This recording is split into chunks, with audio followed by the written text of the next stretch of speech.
Hello,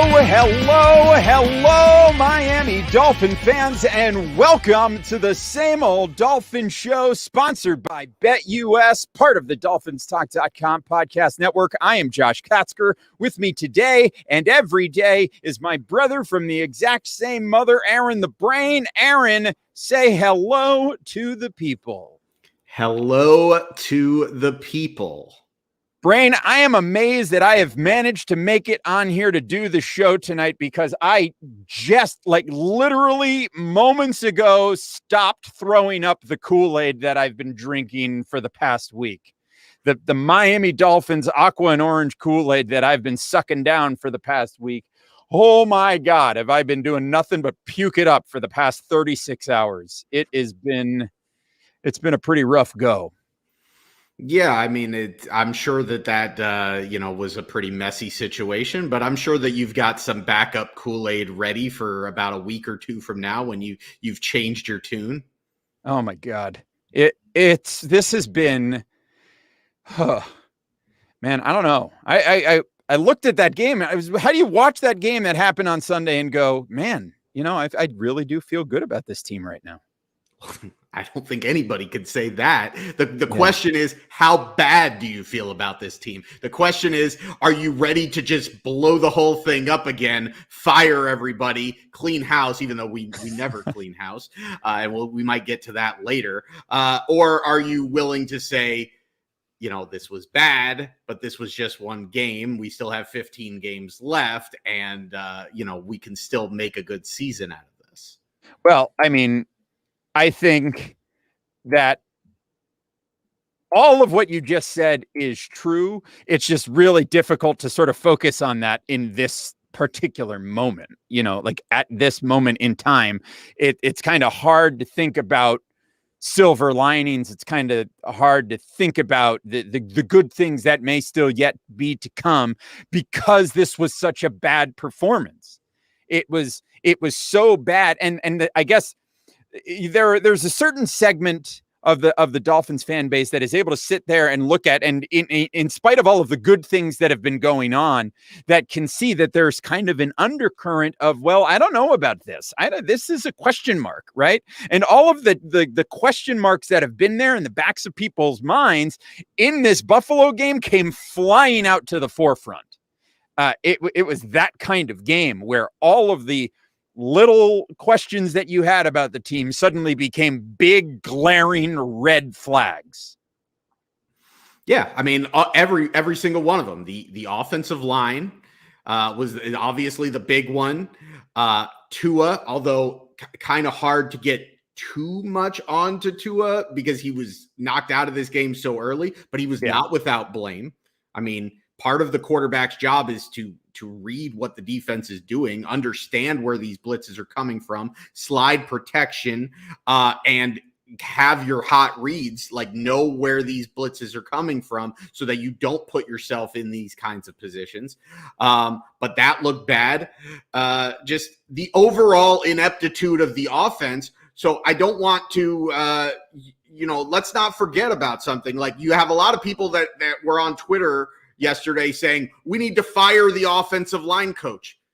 This is the third offensive line coach that we've had in Brian Flores' 3 years. By the way, this is the fourth offensive coordinator, since it's co-offensive coordinators. This is the third offensive coordinator or offensive coordinating regime, if you want to call it that we've had in 3 seasons. So even though Brian Flores has come in and he did a nice job with his defensive staff and he had all of his guys and they seem to know exactly what they're doing on that side of the ball, and Chris Greer seems to have done a decent, actually, no, screw that. Chris Greer hasn't done a good job. No.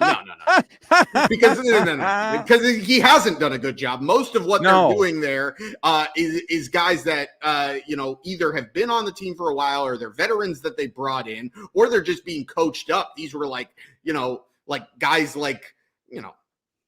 Emmanuel Ogbah was like an afterthought. Zach Sealer was like a mid-season acquisition. These weren't like guys that Chris Greer went out on a limb for. And meanwhile, you got guys that they traded for in Benardrick McKinney who aren't on the roster, who maybe has a role on this team, because maybe instead of us giving up 35, 40-yard runs on the first play of every freaking game, having a linebacker that can actually play middle linebacker and stuff a hole might actually have some value to this team.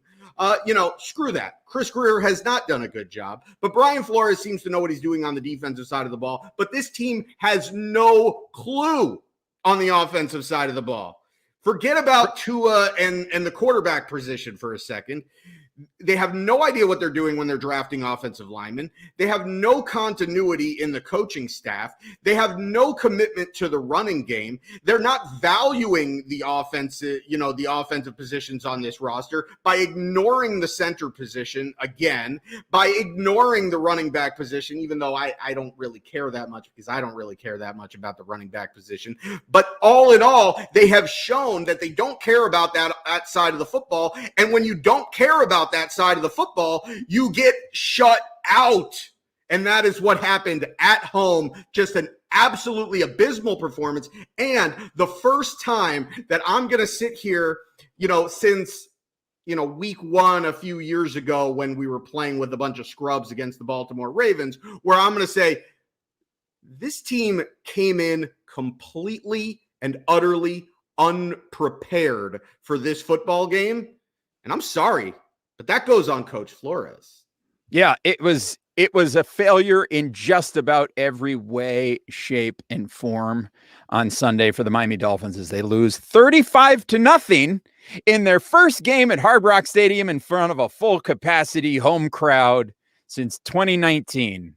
And that was what they got to watch, a 35-0 drubbing at the hands of the Buffalo Bills. This was just putrid in every way. And we're going to get into where the blame should be, on who exactly should the blame be on. We're going to get into all of that today. And, we're going to talk about, what the reaction should be and how we move on from this and how we find a way to go forward. But first, let's just talk about the news that we have as we're recording this on Monday night after the game. So we know now that Tua's x-rays came back negative. So it's just bruised ribs, but Brian Flores said in the presser today that he was in a lot of pain. He's still in some pain, and it's really going to ultimately come down to whether Tua is able to practice this week and as to whether or not he, just what his pain tolerance is. That's essentially what it's going to come down to if he's able to get to a place where he's able to practice. It sounds to me like if I had to bet right now, I'd say it's probably 50-50 who the starting quarterback is on Sunday. I would probably right now lean slightly towards Jacoby Brissett being the quarterback on Sunday. But Flores said Tua's a tough kid and he's going to try to go. He apparently tried to come back into the game on Sunday, but just was in no shape, no condition to do it. But you're shaking your head here, Brain. You think Tua's going to play on Sunday? Well, they basically came out and they said there's nothing structurally wrong. So at this point, it's just pain tolerance. I'm sorry, but if you're a franchise quarterback and there's nothing physically wrong with you and it's just pain tolerance, no, you better be freaking playing. I mean, Phillip Rivers played with a torn ACL. I mean, granted, it was a playoff game, but come on. You're gonna miss a key game in the season because you've got a bruise? Like, no, I'm sorry. I don't care. And I'm not going to sit here. Like, I wouldn't play quarterback behind that offensive line with bruised ribs, but I'm not getting paid millions of dollars to do it. Like, you want to prove that you're a leader and that this is, you're the franchise and that this team is going to be built around you. You need to play if you're healthy. I get they took him out. They went to, I fully think that they were waiting to see if they had any kind of chance to make that a game. And then, if it was close, they might have brought Tua back in yesterday.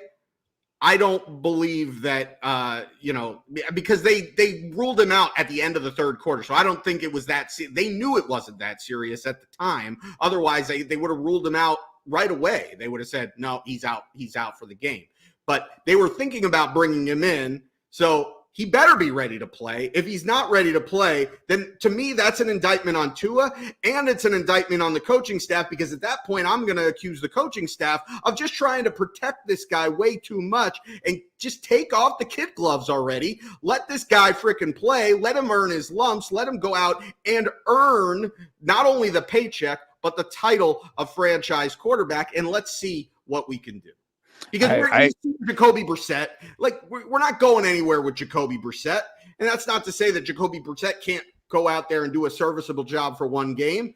But there's nothing structurally wrong with Tua. So to bench him would be beyond me. And if he benches himself, I mean, that's a huge issue. Yeah, well, that's something else entirely. But, it sounds like they were discussing possibly putting him in a flak jacket to protect his ribs. And listen, at this point, you got to do whatever you can to protect this guy.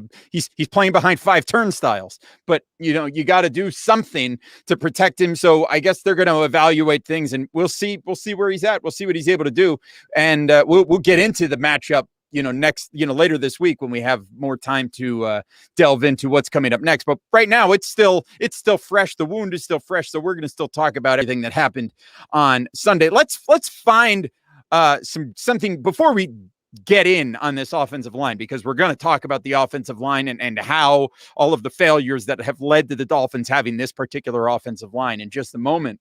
But let's talk about, if there was anything good to talk about in this game, it was that the defense did pretty much hold up its end of the bargain for most of the game. The run defense continuing to be an issue, and Devin Singletary on his first carry, second play from scrimmage, gashing the defense for 46 yards. That's a problem. That continues to be a problem. The secondary continues to do a very solid job. I thought the defensive line, for as much as they're maligned in their ability to help with run stopping, did a pretty good job pressuring Josh Allen for most of the game.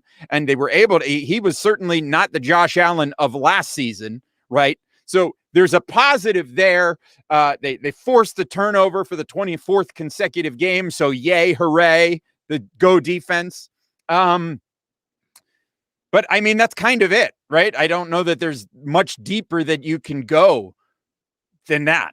Then saying the secondary did a really good job. They didn't get beat over the top too bad. I mean, Stephon Diggs mossed Xavier Howard in garbage time at the end, but largely the problem with this team isn't the defense. And I think anybody with 2 eyes that can see straight, and even some people who probably can't, understand that about the Dolphins. I mean, if the problem was the defense, we'd be looking at an 0-16 team right now. Yeah. Or 0-17. Yeah, that's right. It's 2021. If a team goes winless, they'll be the first team in NFL history to go 0-17. Luckily, that's not going to be us, because we got our win already. But yeah, anything you want to say anything positive about the defense? Do you have any positivity to share at all? I thought the defense kept them in this game to the point where, if the offense had done a few things differently, this actually could have been a football game. Right. And see, so that's the thing, right? For as bad as this game was, as bad as this performance was, and this is what goes back, I think, to your point at the beginning that said, this team simply wasn't prepared.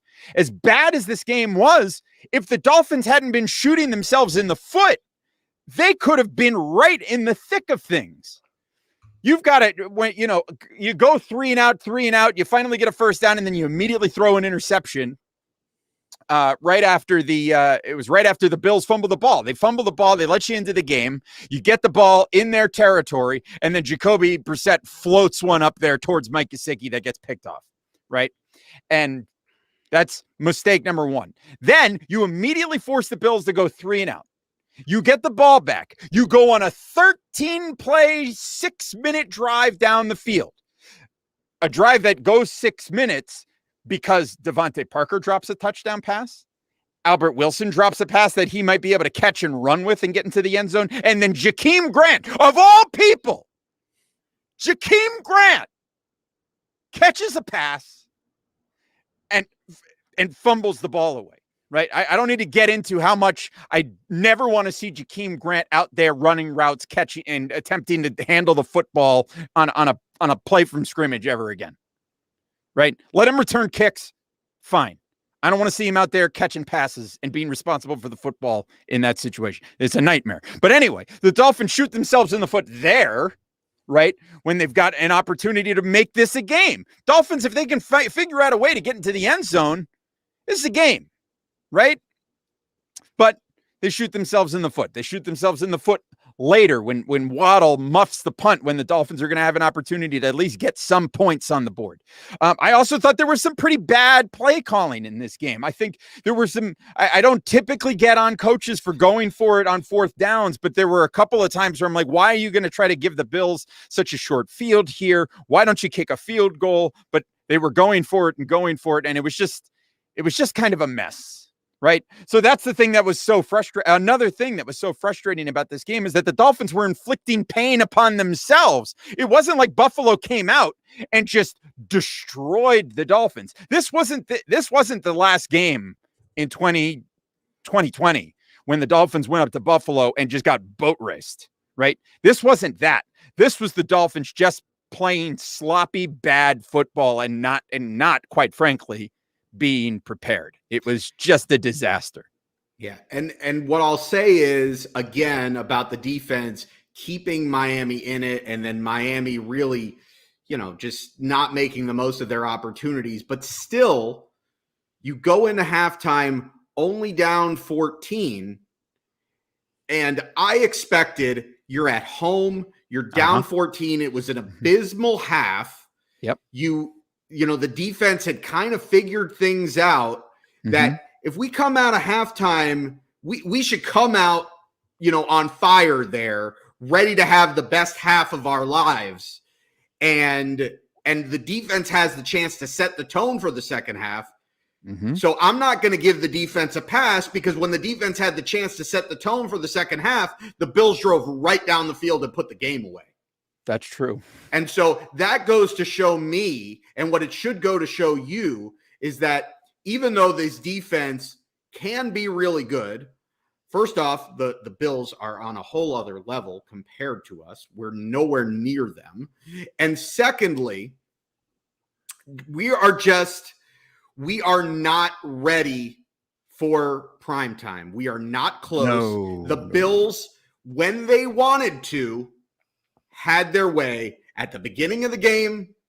When they wanted to set the tone, they set the tone. Miami kind of stemmed the tide for a little bit, kind of hung around. Maybe the Bills took their foot off the gas, because how could they not? It's human nature. They to not feel threatened when your opponent is playing as poorly as the Dolphins were.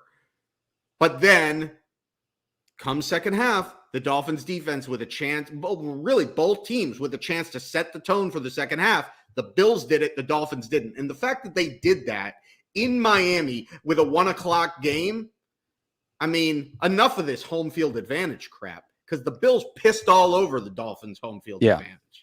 Yeah, it was bad. It was a sad state of affairs indeed. So let's see. Is there anything else to discuss before we really dive into this offensive line? No, I think let's go there. Let's get there. Let's talk about it. So listen, this was such a bad performance, and I'm gonna say something now, and it's gonna make some people upset. Might make some people upset.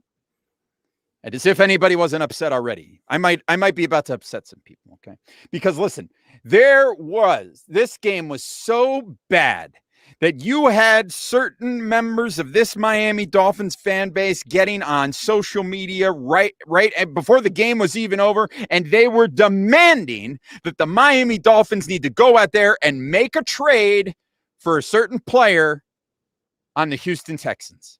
And I was sitting there and I was going, you know what? They're right. I agree. The Miami Dolphins absolutely need to go and make a move right now and make a trade for a certain player on the Houston Texans. They absolutely need to do it. Send whatever you need to send to get that player on this team. Because I swear to God, if at the end of this upcoming week, Laramie Tunsil isn't the left tackle for your Miami Dolphins, there's a serious problem. So trade for Laramie Tunsil. You don't have to trade for Laramie Tunsil. Just the Eichenberg is okay. Yeah, I mean, look, he's certainly better than I know there was tongue in cheek there, and I know who you're referring to, and it's not really Laramie Tunsil, and I know you were not on board with them trading. We're not talking about the other guy right now because listen, that guy has played behind some atrocious offensive lines. I don't know that he's played behind an offensive line this bad. Potentially, maybe that's why they wanted him so bad. The problem is that where we're at right now, and we don't need to beat around the bush. Like, look, let's talk about Deshaun Watson. There's a lot of people. There's nothing to talk about there. He's not coming. They're not going to make that move. There is something to talk about because there's a lot of people that aren't sold on Tua, and there's a lot of people that believe that if you put Deshaun Watson on this team, regardless of the offensive line, that the Dolphins have a chance of being a really good football team because that's how good Deshaun Watson is. And I'm not necessarily sure that I completely disagree with that. The problem is that where we're at as a franchise is that the Dolphins would trade for Deshaun Watson and then he'd be in prison the following week. Right. Yeah, right. There it is. That's the thing. You can't make it's a move you cannot make at this point. You can't make the move. You can't trade all those picks unless you can listen. We figured it. Listen, if the Dolphins were going to make the move would have been made already. Right. There was a holdup because Houston didn't want to give them any protection on those picks, and the Dolphins weren't really willing to make that move. Are the Dolphins going to be willing to make that move if this continues for the next 15, 16 weeks? Who knows? Who knows? But the problem right now, quite frankly, is this offensive line. And we need to get into it. We need to talk about this offensive line because it's bad. And the thing is that it's not bad because it's just we've got this combination of five guys and the depth pieces behind them, and then that is just bad. Like, I mean, that is bad. That is a problem, right? What's really bad is that this is the offensive line we have, and it is the culmination of 3 years of rebuilding. And this is the offensive line we have. The Dolphins have devoted so much money, so much draft capital, premium draft capital to building this offensive line. And the best player on this offensive line as it stands right now is a guy, Michael Dieter, who's playing center, he's in his third season and he's just now playing center for the first time. Wait a minute. Playing consistently. Did you say Michael Dieter is our best offensive lineman? Well, at the moment, I mean, listen, we are bad. But wait, it's like if I went upstairs, okay, folks, this is getting a little not safe for work here today, but it's okay. I'm a little fuming, right? Okay. If I went upstairs and I took a dump 5 times, okay, and I said one of those was the best one, it's still a huge turd. Inevitably, there has to be a best one. Right. So, listen, you can polish a turd, and at the end of the day, it's still a turd. You could polish a turd, and at the end of the day, it's still Michael Dieter. I mean, listen, Michael Dieter, I mean, that's maybe a little bit harsh on Michael Dieter, but what I'm trying to say. You said it. I just clarified it. I'm just trying to make a point here, right? Okay. The point is this Dolphins offensive line is not great, right? And you've got Michael Dieter, a guy that you've shifted around in numerous positions, and this is the guy, and this is one of the best guys. It's like your best offensive linemen are you got Michael Dieter, who's playing center for the first time in his third year. You had to move him around. You've got Bob Hunt, who you had to move around, and you've got a rookie, Eichenberg, who's like, okay, maybe we hit on Eichenberg. But Eichenberg, it took Austin Jackson going on the COVID list for you to put him in. And then Jesse Davis getting hurt. Right. And Jesse Davis getting hurt. So it's like, I don't know. Like, you can go down the rabbit hole. You look at all the various permutations of offensive linemen that we've had over the course of the last 3 years. And the one guy, like the one sort of really good veteran that came in and was an effective offensive lineman for the Dolphins was a guy in Eric Flowers that you gave such a bloated contract to that you had to trade him away and pay him to play for somebody else. Well, I mean, he wasn't good either, but I mean, We could use him. We're paying him was at $6 least million. effective. We're paying him $6 million. We might as well have him on the roster. Telling me this offensive line wouldn't be better with Eric Flowers on it? Can't be worse. Oh, this offensive line is just, when you talk about an organization wanting to rebuild, and Brian Flores has said, and we've quoted him on this show many times, quoted him as saying that this team is either going to succeed or fail because of the guys that these young guys that are on the team. This is a team that is invested in its young guys, right? And at this point in time, the investment that the Dolphins have made on the offensive line have not paid off at all. And like Eichenberg, it's too soon to judge on Eichenberg, but otherwise, I mean, and Michael Dieter, you seem to be getting something out of, but it took 3 years for you to find the right spot for him. But otherwise, I mean, there is no greater advertisement or billboard to sort of illustrate the failure of what Chris Grier is trying to do than this offensive line at the moment. Yeah, and so I want to piggyback on that this is a failure by Chris Grier. I mentioned it at the top, and look, you're going to have people that are calling for Chris Grier to be fired. You're not going to make any rash decisions in week 2 because it's not going to do anything. It's not going to solve anything. You need to let the season play out. But he should probably be on the hot seat, and this is the problem. This Dolphins franchise, since Stephen Ross has been the owner, the first decision, you had Bill Parcells bring in his guys. That was the last time prior to this regime that you had a coach and a GM on the same page with a clear singular vision. Because remember, Parcells came in, he was the czar of football. He brought in Ireland to be the GM, and Sperano was their puppet head coach. Once Parcells left town and you realize that, the quarterback issue was kind of blown up and, Ireland hadn't really done a good job and Sperano wasn't really a good coach, they fired Sperano, but they kept Ireland. And then they had to bring in, they wouldn't even let Ireland hire the coach. So you ended up with this clunky match of Ireland and Philbin, and they never saw eye to eye. So then you had to fire, Ireland, but then instead of going out and getting a real GM, Stephen Ross had the caveat of whoever I hire as the GM can't hire his own coach. They've got to have Joe Philbin. So that led to a 1-year, hickey experience. And then you brought in Tannenbaum, who is the king of, putting yourself in salary cap hell.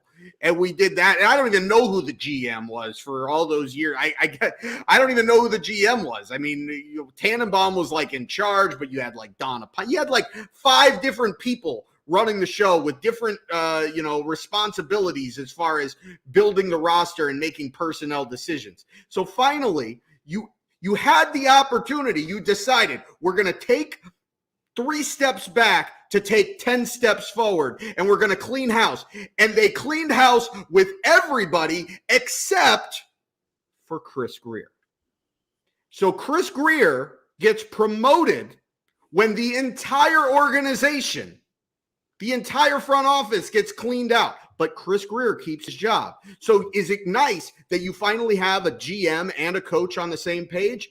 Yes. The problem is the GM never deserved that job in the first place. And now we're in this spot where we like our coach, but we have major question marks about the GM who never should be the GM.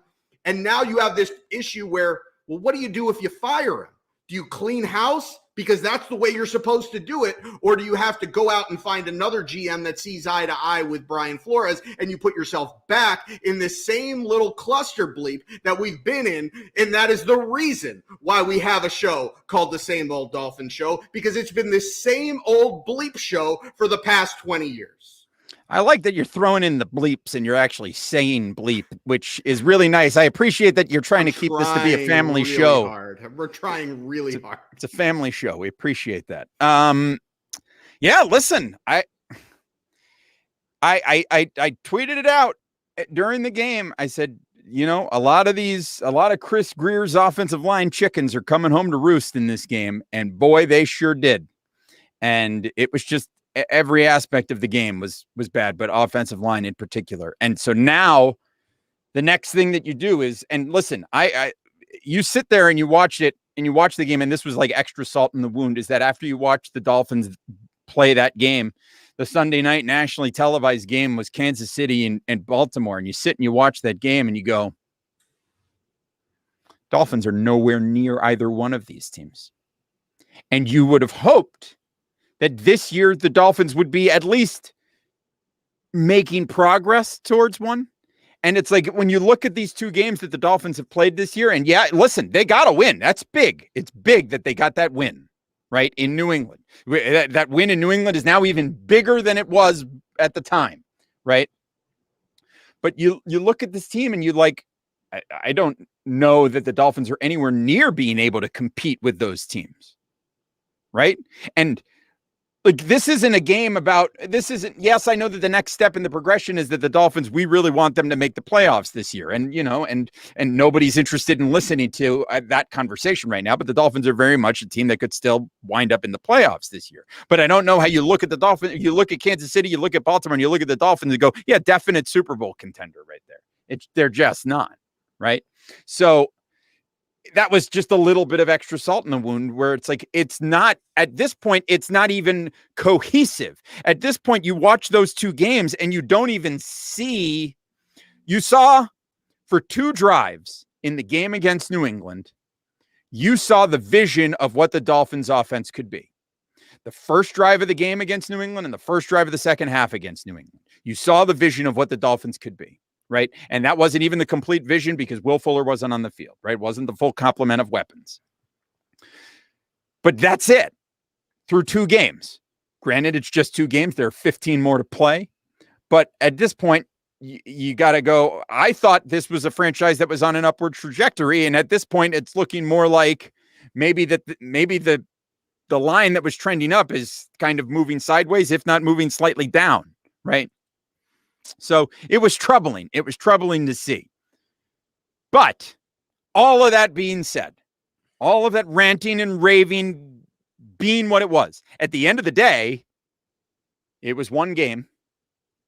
And this isn't me trying to make anybody feel better. This is me as I'm sitting here today, the Monday after a victory, you know how it's like you're walking around and you got your chest puffed out, you're feeling good, blah, blah, blah, blah, blah. Today, I was feeling miserable all day because the Dolphins were so bad on Sunday. And I'm sitting here going, well, there are 16 weeks of regular season football left, right? Played two games, there's still 16 weeks left. How do I make I don't want to live in this place for the next, this mental headspace for 16 weeks. So how can I take this and look at it and try to feel, try to take some sort of silver lining and try to make myself be able to turn it around and, feel better going forward. Well, the first thing I told myself was, it was a couple years ago, the first game of the season, the Dolphins lost 56-10 and then lost 43-0. And then I was like, that doesn't make me feel better, because that was when the team had stripped everything away and was trying to make the team as bad as possible. Yeah. So here's the thing. One, look, you're only, a walk to your refrigerator away to find some more Dolphins Kool-Aid. You'll be fine. But here's how you get that Kool-Aid. At the end of the day, the last two seasons have shown us that the Dolphins have played their best football as the season has progressed. They have gotten better as the year has gone on. So there is reason to be optimistic that they will figure it out and that they will get better. I don't believe that they're as bad as this 35-0 score indicates. I believe that the Bills are significantly better than us, but we even mentioned it. This could have been a game, at halftime. This could have been a game. This could have been a completely different game if the Dolphins don't make some really uncharacteristic mistakes.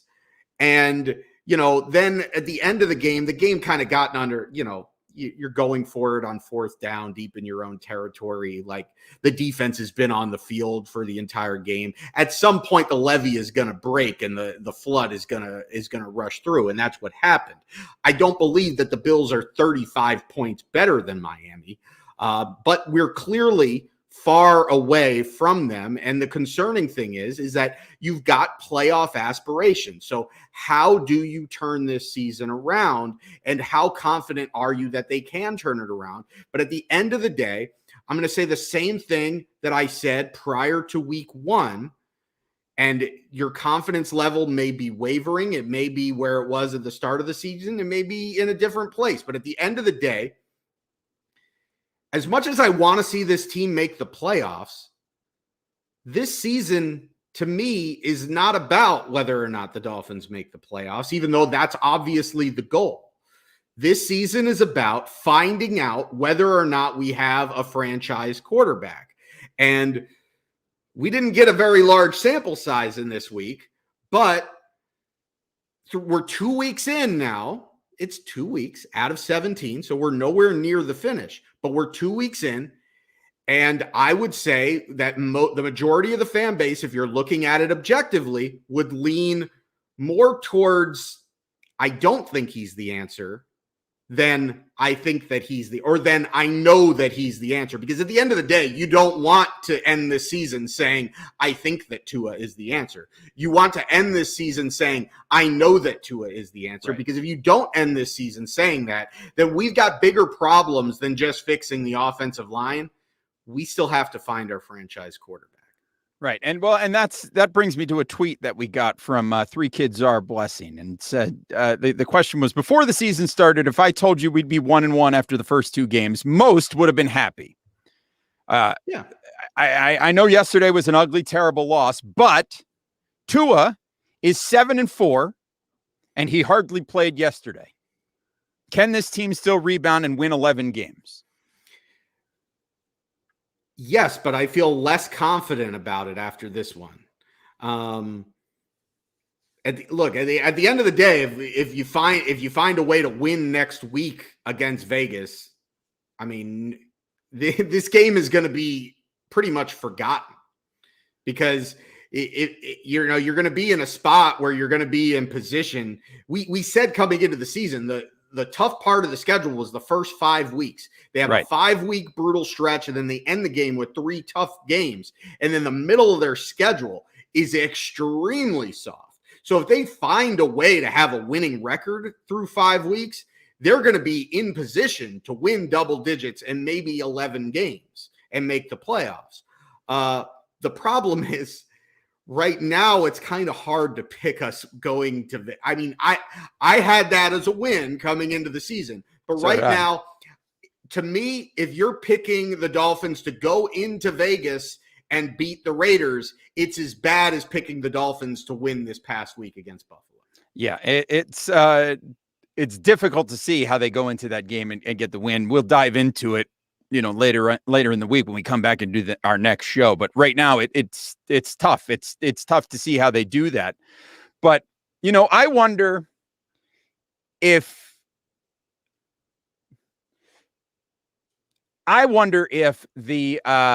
if there isn't a question out there about it was a tweet that came up, and I don't know if it was Omar Kelly, I think, that brought it to light, and it was showing all of the quarterbacks of the past couple of years. Right, the past couple of years, we saw we saw that you've got Justin Herbert and Kyler Murray, and you've got Joe Burrow, and you've got Jalen Hurts, and you've got Trevor Lawrence, and you've got all of these, Mac Jones, whatever. The only one of those quarterbacks, the only one of these young quarterbacks in the league with a winning record is Tua Tagovailoa. Is there something to that? Yeah, he had the best defense out of all of those teams.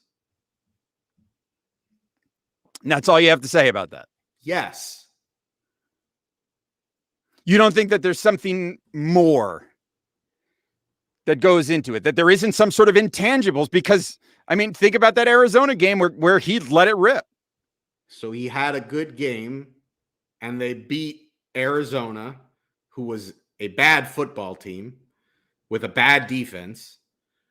But Tua did not put up great offensive numbers. Tua had a top 5 scoring defense, so he didn't have to do much. That's why he had a winning record.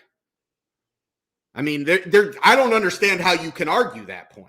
I mean, you could sit here and you could say, look, he had a winning record. I can't argue that. It is what it is. He objectively had a winning record. But if you want to dig into it and say, why did he have a winning record? You can't sit here and really be saying he had a winning record because Tua magically made the Dolphins play better. He had a winning record because the Dolphins team as a whole was better than those other teams. And the reason that the Dolphins team was better than those other teams was not because of Tua or the talent that they had on offense, because we've belabored how bad that is. It's because the defense was good. That's literally it. If the defense was bad, Tua would have a losing record. You could argue that, but you could also argue that he has done enough to get the team what they need to do. And you can say that Tua is Tua's floor is still better than what the best was on some of these other quarterbacks that the Dolphins have had recently. Look, I like Tua, but I'm not going to sit here and make excuses and apologize for the guy. Like, at the end of the day, if you put Justin Herbert on the Dolphins last year and you put Tua on the Chargers last year, the Chargers have a losing record still, and the Dolphins have a winning record still. The difference is because the Dolphins' defense was better. That's all there is to it. We don't need to sit here and do all these mental calisthenics to try to figure out why Tua, to bring in intangibles. Intangibles? Half the freaking clubhouse, half the locker room was behind Ryan Fitzpatrick. Half the locker room didn't even want Tua to be the starting quarterback last year. Intangibles, he magically made them play better. Maybe okay, I got another one for you. Here's the reason why the Miami Dolphins, why Tua had a better record than those other quarterbacks. I'm ready. Because his backup quarterback was Ryan Fitzpatrick. That might be a good answer, and that might suffice. But let me put it to you this way then. What does this Miami Dolphins team need to do to ensure that Tua has a winning record in 2021? And not just Tua, but the entire Miami Dolphins. What does this team need to do, particularly offensively? Because we know that the defense has it together. What does this offense need to do to get it together, to get themselves together so that it can function? Because I'll say this, the answer certainly isn't going to be simply Will Fuller. Will Fuller isn't going to magically show up this Sunday, which, by the way, Will Fuller was back at the facility today. He's all set. Sounds like he's going to play on Sunday, finally make his debut. But that's not going to solve all the problems. That's not going to solve the problem. So my question is, what do they need to do to get this offense clicking? Honestly, it's simple. And this is the reason why I'm not going to go off the rails and just say we need to fire everybody and that the season's over. Because the truth is, the fix is simple. It's fundamentals. And that's really where Brian Flores has kind of, put his mark, his stamp on this team. The things that they need to do are block,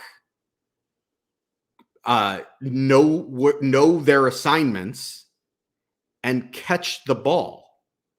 Like, they're not fair. Complex things. These are very simple things to do. Yeah, it really is. Look, there is a talent issue.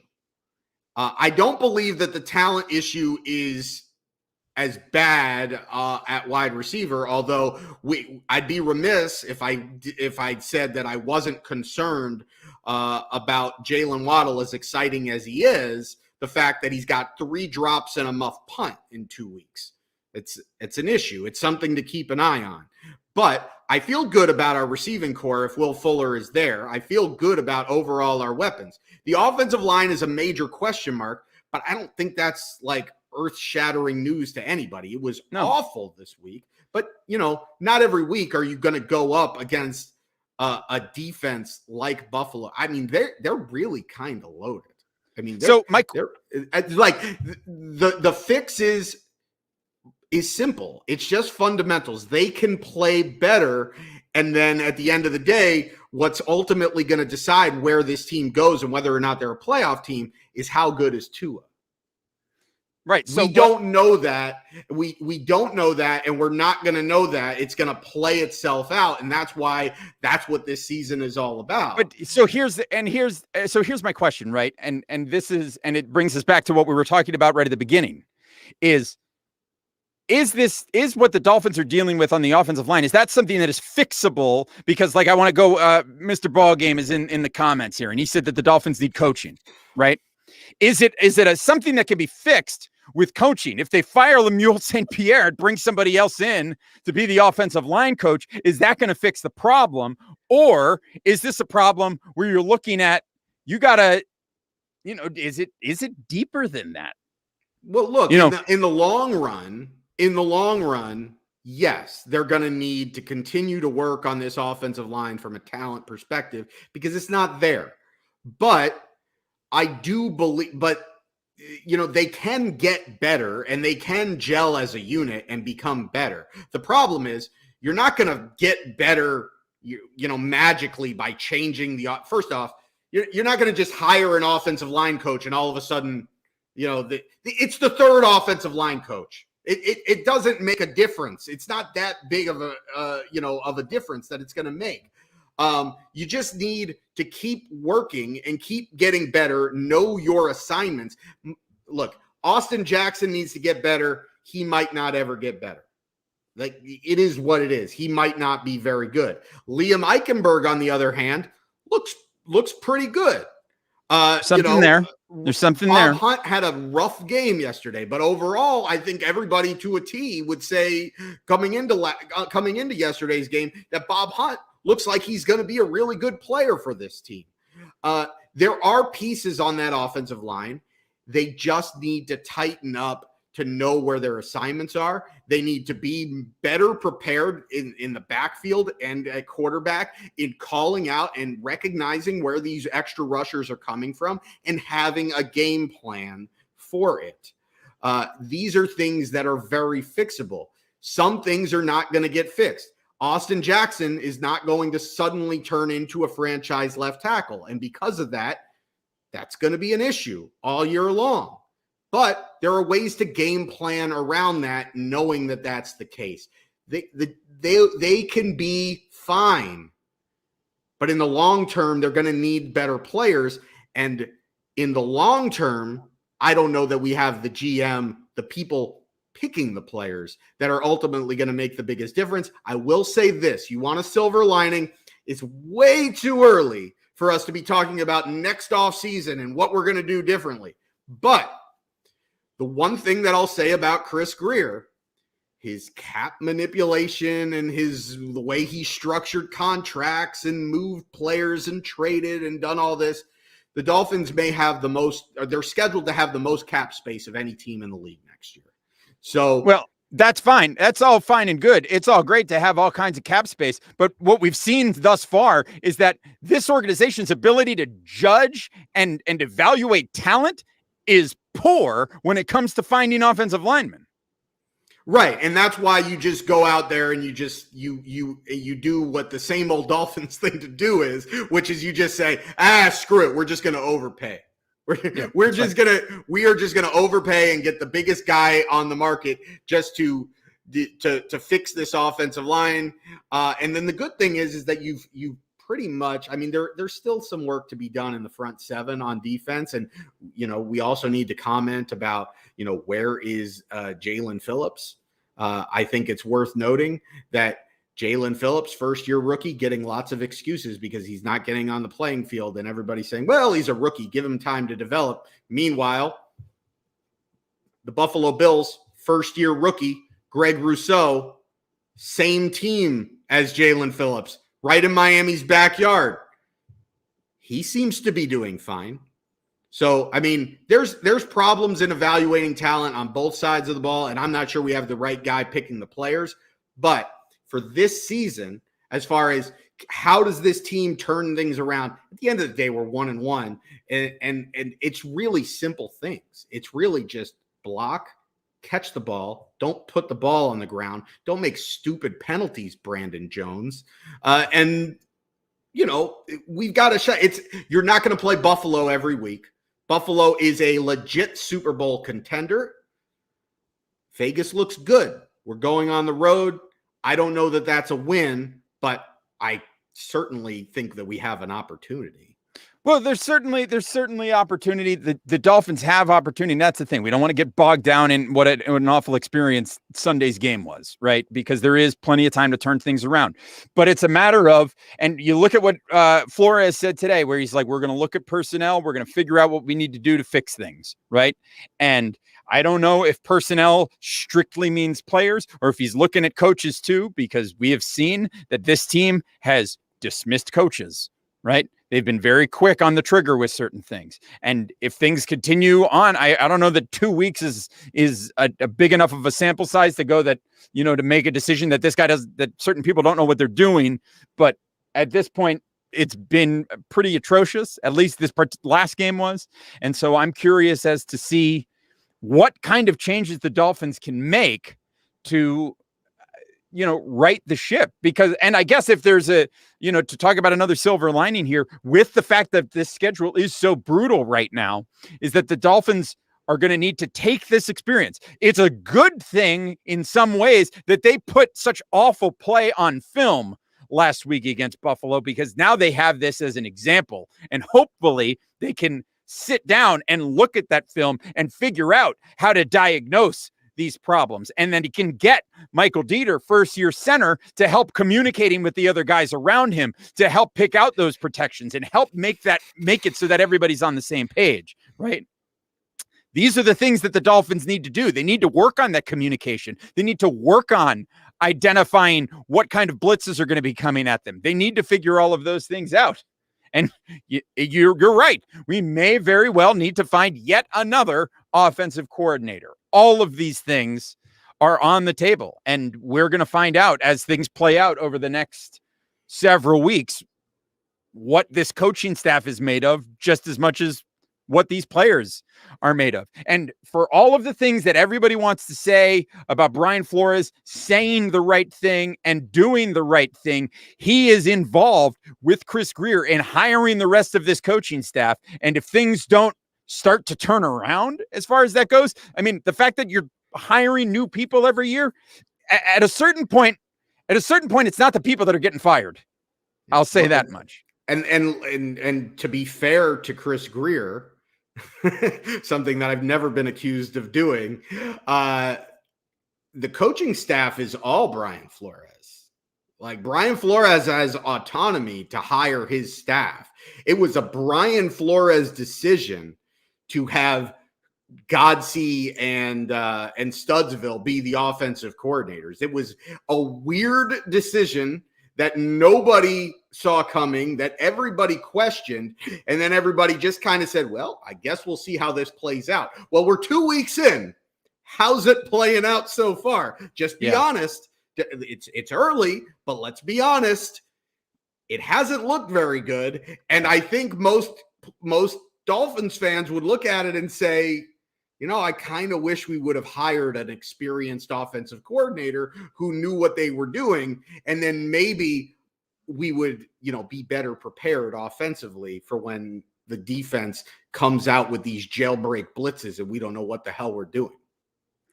Yeah.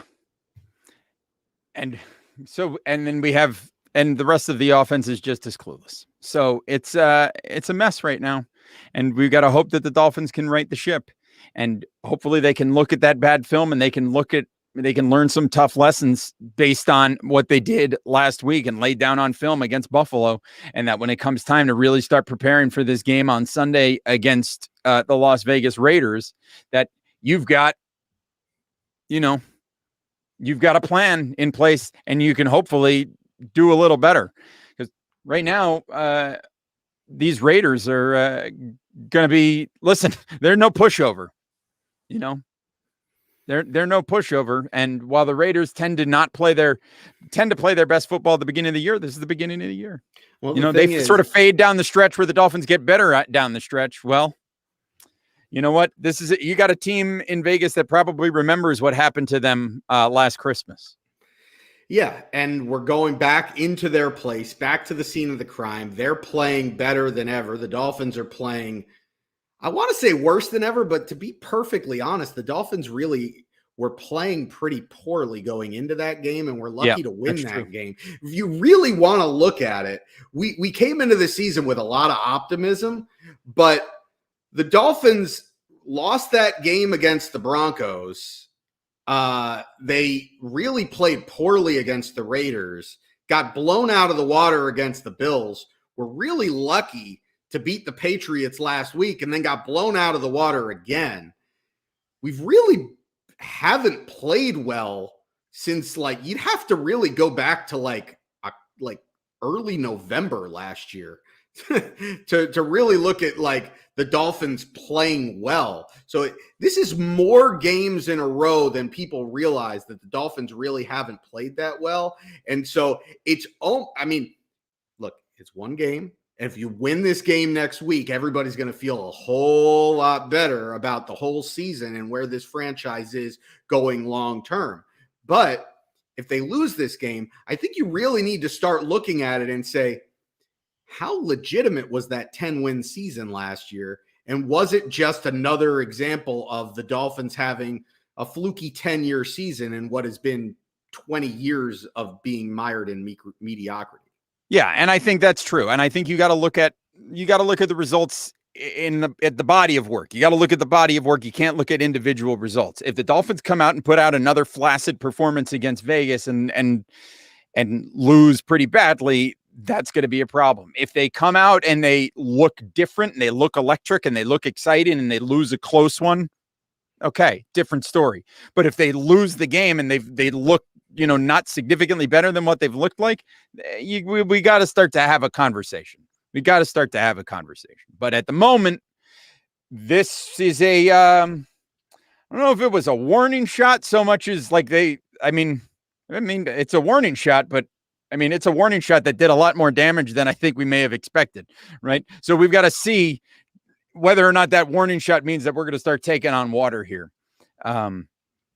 Don't want to panic too much because, again, early in the season, long way to go. And we've seen that these Brian Flores teams get better as the season goes along. But right now, if you're a Dolphin fan and you're not at least a little bit alarmed at what we're seeing, I don't know what to tell you. Well, where are you on the panic meter?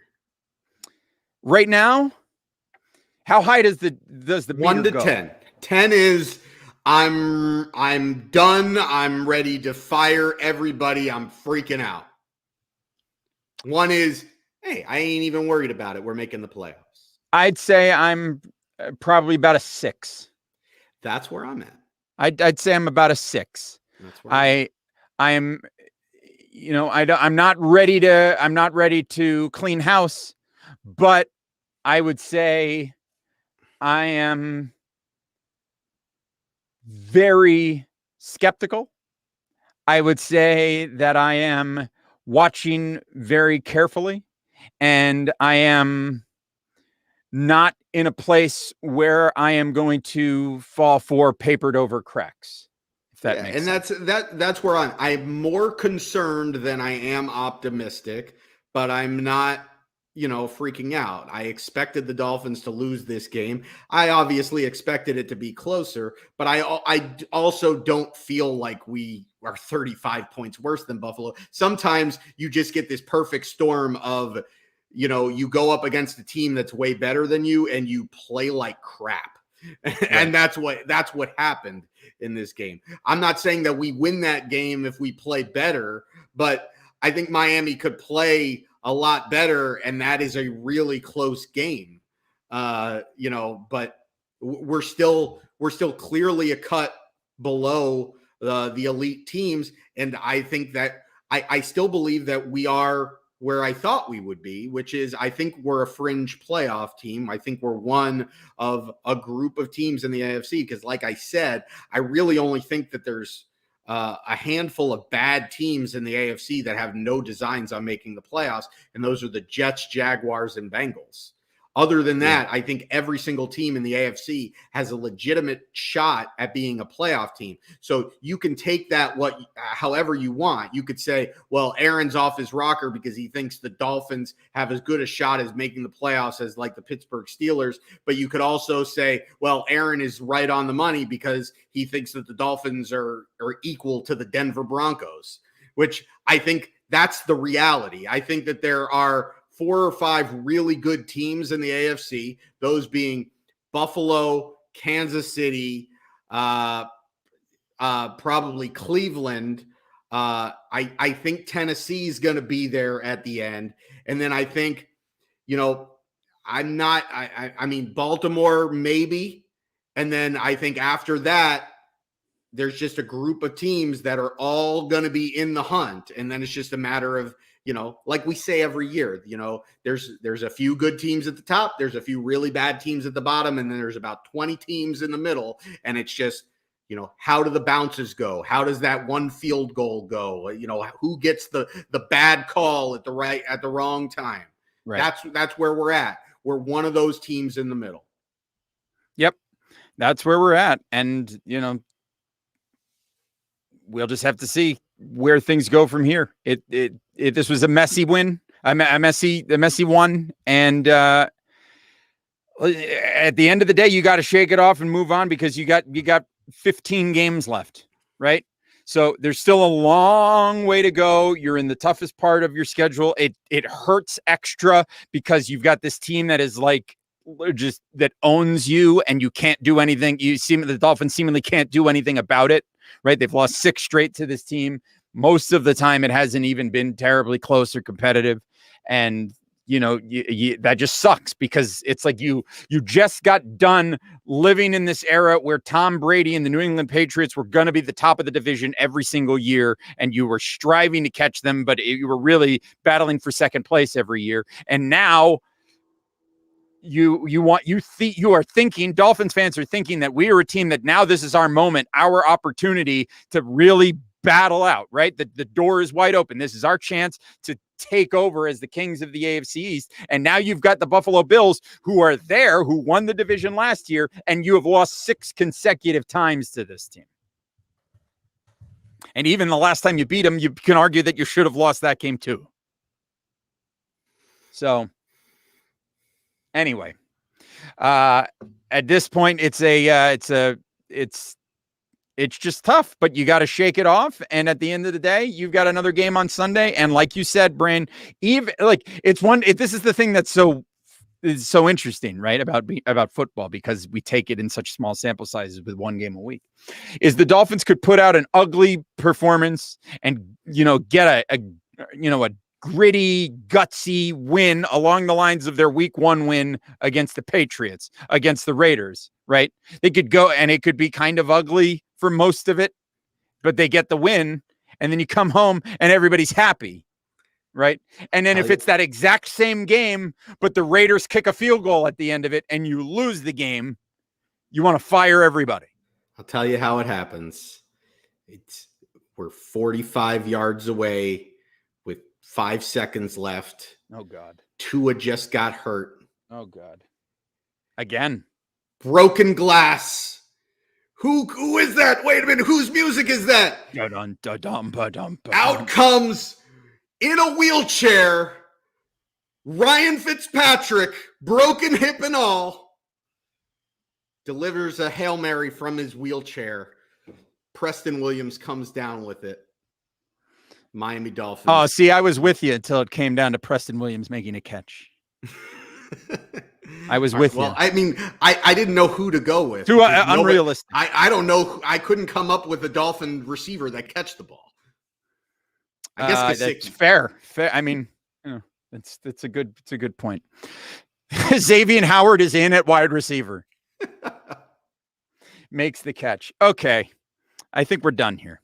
Yeah. I think so. Listen, folks. Thank you for joining us. If you're on the YouTube chat, we've been yelling. We haven't done any of the ad reads. We didn't tell people to go to Manscaped and use the promo code Dolphins Talk so they can get 20% off on all of the excellent ball shaving technology that is there at Manscaped. So go to manscaped.com. Promo code Dolphins Talk, get 20% off. Go to BetUS, use promo code Dolphins Talk, get 125% sign up bonus. Go to the YouTube page. Those of you who are watching, we got a big crowd watching us on YouTube tonight. We appreciate it. Thanks everybody for watching. We hope you've all subscribed to the channel and turned on notifications. Also like this video. That's helpful. Yeah, make sure you follow us on Twitter at Amplified to Rock, at Aaron the Brain, at Same Old Dolphins. Make sure you visit dolphinstalk.com each and every day for all the latest Miami Dolphins news and information. And make sure that you download, rate, review, subscribe to the show on Apple Podcasts, Spotify, Stitcher, everywhere you get your podcasts. Make sure that you are subscribed because that will help us out and it will help, it's just a nice thing to do. So leave us a review, leave us a rating. We appreciate it. Thank you very much. Listen, we're all suffering through Dolphins games together. The least we can do is help each other out by giving each other positive Apple Podcast reviews because, it's a nice thing to do. All right, we'll be back later this week previewing the Miami Dolphins trip to Vegas to take on the Raiders in a battle between a 2-0 Raiders team and a 1-1 Miami Dolphins team. Going to be an exciting one out there in Vegas. We'll be back to preview that. Also, make sure you're checking out. I'm gonna have a new episode of Pick Six with David Behrman coming your way on the Dolphins Talk YouTube this week as well. Still not entirely sure what the format of that is going to be like because David is going to be in Vegas for the game on Sunday. So it may just be him making some drunken video that's going to look like an episode or look like a scene out of the Bachelor Party. What was the name of that movie? Is that it? Bachelor Party? What was the name of the movie? Hangover. That's it. The Hangover. See? Pop culture. All right, everybody. Thank you for joining us. As always, take care of yourselves and each other, and we will talk to you again next time. Bye-bye, everybody. Go Dolphins!